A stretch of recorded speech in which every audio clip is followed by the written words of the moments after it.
జనగామ జిల్లా స్టేషన్ గన్పూర్ నియోజకవర్గంలోని రఘునాథపల్లి, లింగాల, గణపురం మండలాల రైతులకు సాగునీరు అందించడమే ఏకైక లక్ష్యంగా ఎండను సైతం లెక్క చేయకుండా సుమారుగా 3 గంటలకు కాలువల వెంట తిరిగి క్షేత్రస్థాయిలో పనులను పరిశీలించారు ఎమ్మెల్యే కడియం శ్రీహరి. నత్తనడకన నడుస్తున్న కాలువల పనుల పట్ల అసహనం తెలిపారు. నిర్లక్ష్యంగా వ్యవహరిస్తున్న అధికారులపై కాంట్రాక్టర్పై ఆగ్రహం వ్యక్తం చేశారు.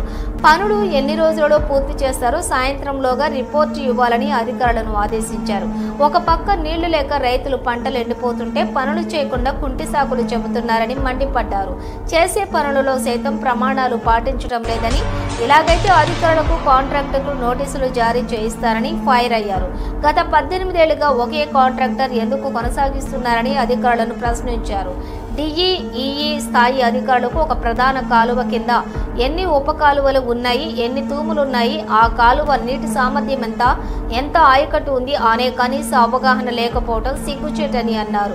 అశ్వారావుపల్లి కుడి ప్రధాన కాలువ ద్వారా 43,000 ఎకరాలకు సాగునీరు అందించారని, అందులో రఘునాథపల్లి, లింగాల, గణపురం మండలాలలోనే 30,000 ఎకరాలు ఉందని తెలిపారు. ఈ కాలువ నిర్మాణానికి 2007లోనే 320 కోట్ల అంచనా వ్యయంతో పనులు ప్రారంభించినట్లు వెల్లడించారు. కానీ గత 18 ఏళ్లుగా పాలకుల అలసత్వం, అధికారులు, కాంట్రాక్టర్ల నిర్లక్ష్యం కారణంగా ఈ రోజు వరకు కూడా నీరు అందటం లేదని అన్నారు.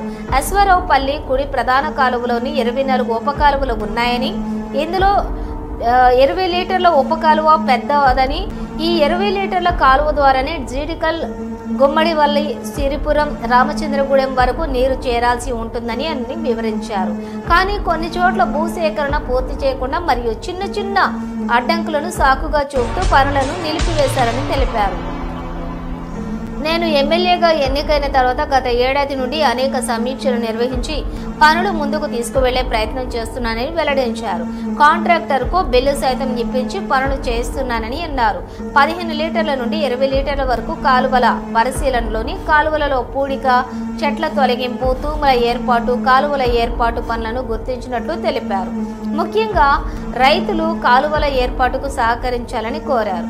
భూములు కోల్పోతున్న రైతులు సహకరిస్తే ప్రభుత్వం నుండి రావాల్సినటువంటి నష్టపరిహారం ఇప్పించే బాధ్యత నాదని హామీ ఇచ్చారు. స్థానిక నాయకులు, రైతులు సైతం చిన్న చిన్న సమస్యలు ఉంటే పరిష్కరించుకొని పనులు సజావుగా సాగేందుకు సహకరిస్తున్నారని తెలిపారు. ఈ సీజన్లోనే భూసేకరణ సమస్యలు, అసంపూర్తి పనులను పరిష్కరించి వచ్చే జూన్, జూలై నాటికి జీడికలు వరకు గోదావరి జలాలు తీసుకుని వస్తానని హామీ ఇచ్చారు. 18 ఏళ్లు గడుస్తున్నా ఎవరూ పట్టించుకోలేదు. ఇప్పటి వరకు కాలువల వెంట ఎవరూ తిరగలేదు. ఇప్పుడు నేను వెంట పడుతున్నా కాబట్టి పనులు జరుగుతున్నాయని తెలిపారు. ఏదేమైనా వచ్చే వర్షకాలంలోపు జీడికల వరకు గోదావరి జలాలు తీసుకువచ్చి ప్రజలకు ఇచ్చిన హామీ నిలబెట్టుకోవడమే కాదు, జీడికల్ రామచంద్ర స్వామి వారి ఆశీస్సులు తీసుకుంటారని పేర్కొన్నారు. జీడికల్ ఆలయాన్ని మరింత అభివృద్ధి చేసుకోవాల్సిన అవసరం కూడా ఉందని అన్నారు. జనగామ నుండి జీడికల్ వరకు రోడ్డు మంజూరైందని, మే నెల వరకు పనులు ప్రారంభిస్తారని తెలిపారు.